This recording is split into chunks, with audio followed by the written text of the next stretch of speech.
बिटशॉर्ट सेकंडों में वह कहते हैं जो मायने रखता है। 28 अक्टूबर 2025 को यह रिपोर्ट सामने आई कि भारत में सोने की कीमतों में 2% से अधिक की गिरावट आई है और वह 3 सप्ताह के निचले स्तर पर पहुंच गई है। यूरो चीन व्यापार तनाव नरम होने और अमेरिकी फेडरल रिजर्व द्वारा ब्याज दर कटौती की उम्मीदों के बीच भारत में स्पॉट सोना लगभग $3,899.94 प्रति औंस पर आ गया, जो अक्टूबर की शुरुआत के बाद सबसे निम्न स्तर है। विश्लेषक इसे निवेशक भावना में बदलाव से जोड़ते हैं। जैसे जैसे भूव्यापार तनाव कम हो रहे हैं और दर कटौती की संभावना बढ़ रही है, जोखिम संपत्ति जैसे शेयरों में उछाल आ रहा है, जबकि सुरक्षित संपत्तियों जैसे सोने की मांग कम हो रही है। एक्टिव ट्रेड्स के विश्लेषक रिकार्डो एवांजेलिस्टा का कहना है, अमेरिका और चीन के बीच पूर्ण व्यापार युद्ध से बचने की उम्मीद से जोखिम संबंधित परिसंपत्तियों में तेजी आ रही है। दूसरी तरफ यह सुरक्षित आश्रय जैसे सोने की मांग को नकारात्मक रूप से प्रभावित कर रहा है।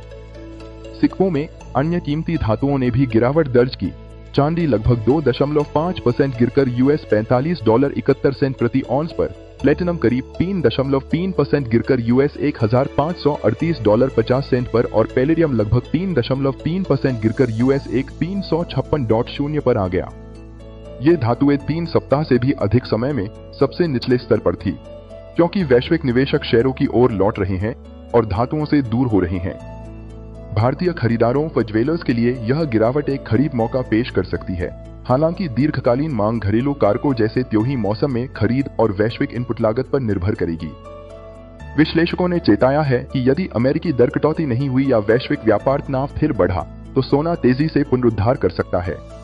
व्यापक अर्थ में कीमती धातुओं की कीमतों का यह उतार चढ़ाव न सिर्फ भारत बल्कि वैश्विक निवेश धाराओं, नीतिगत उम्मीदों और जोखिमोन्मुख प्रवृत्तियों का संकेत है।